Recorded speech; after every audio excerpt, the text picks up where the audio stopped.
Paz seja convosco, irmãos. Vamos nesse momento mais uma vez dar continuidade aos estudos bíblicos, né? Nesse culto da palavra. Então, eu convido vocês a abrir a palavra do Senhor no livro de 1 Coríntios capítulo 2. Vamos analisar a palavra que nos enriquece e nos fortalece a nossa fé.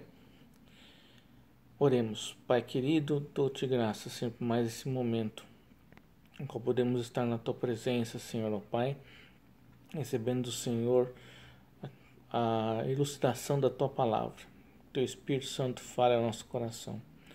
Onde estiver um ou dois ou três, que o Senhor possa estar trabalhando no coração de cada um, isolado ou em grupo, pois a tua palavra transforma. Em nome de Jesus Cristo. Amém. 1 Coríntios capítulo 2. Primeiro versículo.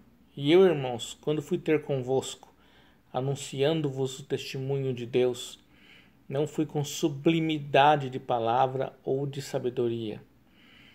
Paulo, ele estava trabalhando com o povo de Corinto. Ele chamou atenção. E quando ele foi ter com aquele povo anunciar o evangelho de Deus, ele não foi com sublimidade e sabedoria humana. Porque Paulo, se fosse com sabedoria humana, poderia muito bem se vangloriar disto.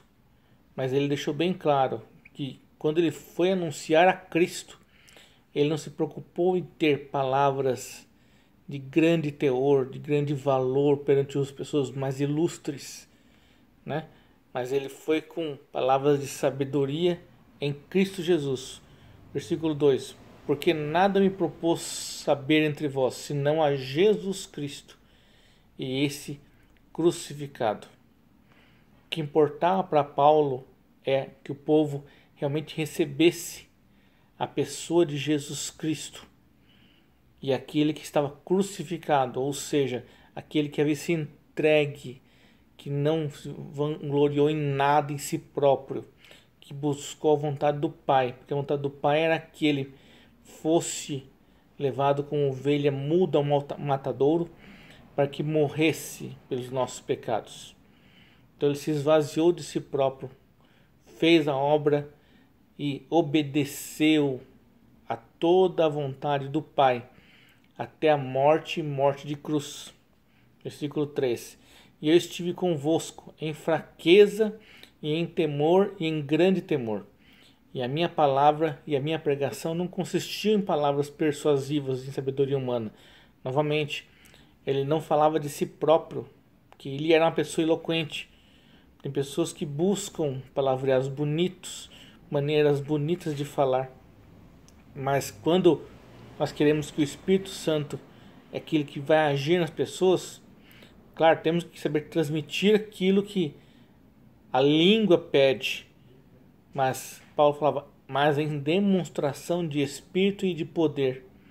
O que tinha que emanar de Paulo eram as demonstrações do Espírito de Deus e de poder, porque ele era o evangelizador da palavra. O povo tinha que acreditar que Deus estava operando através de Paulo. Então ele fazia todo aquele trabalho de evangelização em demonstração de espírito e de poder através daquilo que ele era em Cristo, para que a vossa fé não se apoiasse em sabedoria de homens. Não era por eloquência, não era pelo saber muito da pessoa humana de Saulo de Tarso, né? Mas sim Paulo. Então ele não se apoiava em sabedoria humana de homens, mas no poder de Deus. Ou seja, quanto menos tivesse de Saulo, mais tinha de Cristo na vida dele. Até o ponto que ele falou, não sou eu mais que vivo, mas Cristo vive em mim. Versículo 6. Todavia falamos sabedoria entre os perfeitos, não porém a sabedoria deste mundo, nem dos príncipes deste mundo, que se aniquilam. Homens procuram saber mais que todos, cada pessoa querem saber mais que os outros, mas não se preocupam em poder fazer com que o próximo seja maior. Essa é a realidade do povo de Deus, do reino de Deus. Um não tenta ser maior que o outro, mas o homem carnal sempre vai querer sobrepor o outro. Versículo 7. Mas falamos da sabedoria de Deus, oculta em mistérios, a qual Deus ordenou antes dos séculos para a nossa glória. Ou seja, ele falava da sabedoria de Deus oculta há longos milênios, há longos séculos atrás, porque o homem não entendia aquilo que Deus tinha planejado, de que o homem fosse realmente voltado a ter uma comunhão com o Pai. E qual era a estratégia do Pai? Então o homem não esperava. O homem esperava um reino aqui carnal, um reino de poder pelo Cristo vindo de Deus. Até que o ponto que num dos livros do Evangelho, um fariseu fala: nós temos pela lei que o Cristo permanece para sempre. Então eles já tinham a concepção que o reino ia vir e ia ficar para sempre. Eles não tinham a concepção do sacrifício de Cristo Jesus na cruz do Calvário para que morresse e fosse o evangelho pregado para arrependimento dos pecados, para que o homem carnal não ficasse no reino, que o reino de Deus não é comida nem bebida, mas paz, alegria e gozo, né? O reino de Deus é formado em coisas espirituais, a qual nenhum dos príncipes deste mundo conheceu, porque se a conhecessem, nunca teriam crucificado o Senhor da Glória. Então, coisas eram permitidas que eles fossem cegos, porque se eles conhecessem o Senhor da Glória, o quanto Cristo é, nunca teriam crucificado Jesus Cristo. Até Pilatos tentava saber quem era Cristo e Jesus não fazia-se conhecido dele. Mas ele ficava quieto, sabendo que o povo estava tramando para matar ele. Versículo 9. Mas como está escrito, as coisas que o olho não viu e o ouvido não ouviu e não subiram ao coração do homem, são as que Deus preparou para aqueles que o amam. Meu amado, o Senhor tem coisas planejadas para você, coisas que Ele deseja compartilhar com aqueles que o amam, que desejam a presença dEle, desejam conhecer mais Deus. Porque aquele que deseja ter Cristo, deseja ter a palavra, o conhecimento de Deus. Tendo Cristo, você tem o Pai. E eles são um. Então, quanto mais você ama a Cristo e ao teu próximo, você ama o Pai. E o Pai se manifesta a você. Mas Deus nos revelou pelo seu Espírito. Porque hoje Ele habita em nós. Se buscarmos Ele realmente com desejo, com vontade, porque o Espírito penetra todas as coisas, ainda mais as profundezas de Deus. Se o Espírito que conhece as profundezas de Deus habita em nós, quanto mais tivermos intimidade com Ele, mais teremos de Deus em nossas vidas.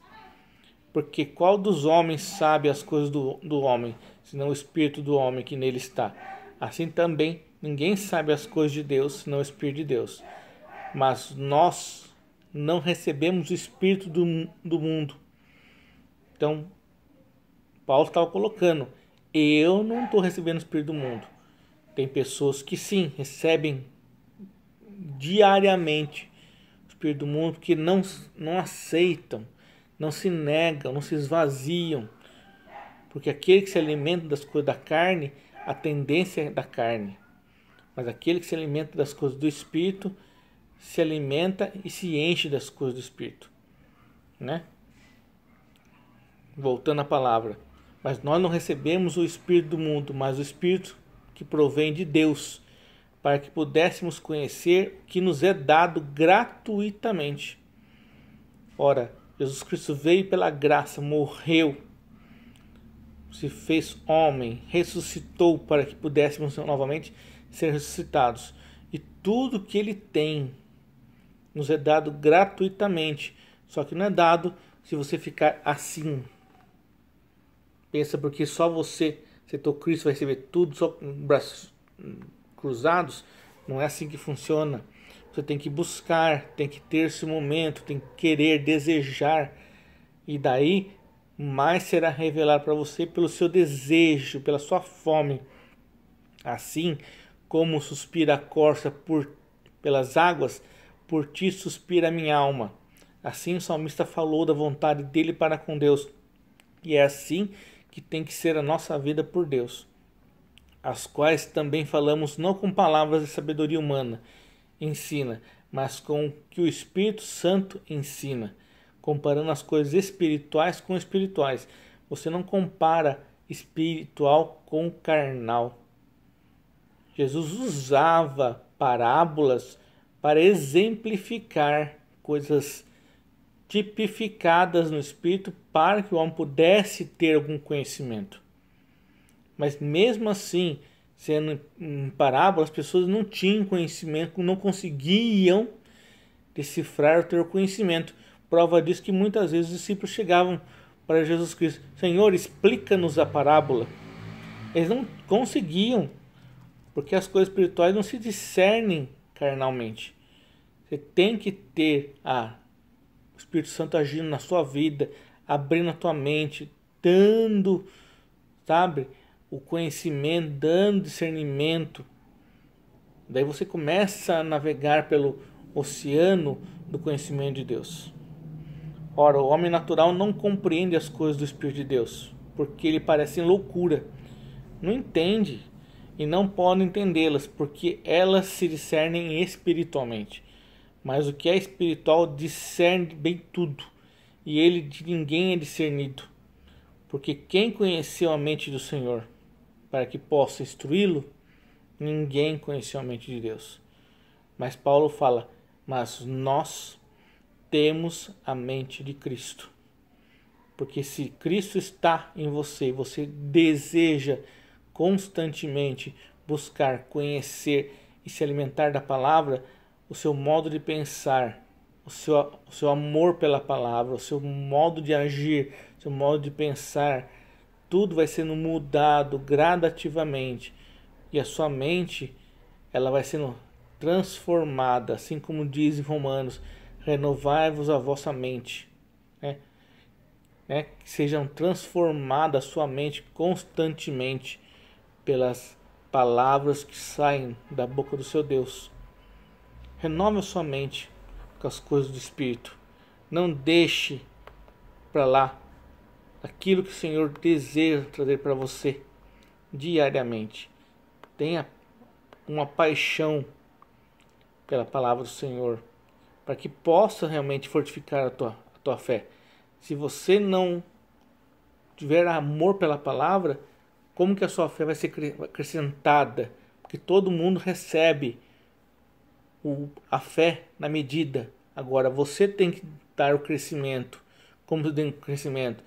Se alimentando da palavra. Romanos 12. Rogo-vos, pois, irmãos, pela compaixão de Deus, que apresentei o vosso corpo como sacrifício vivo, santo e agradável a Deus, que é o vosso culto racional.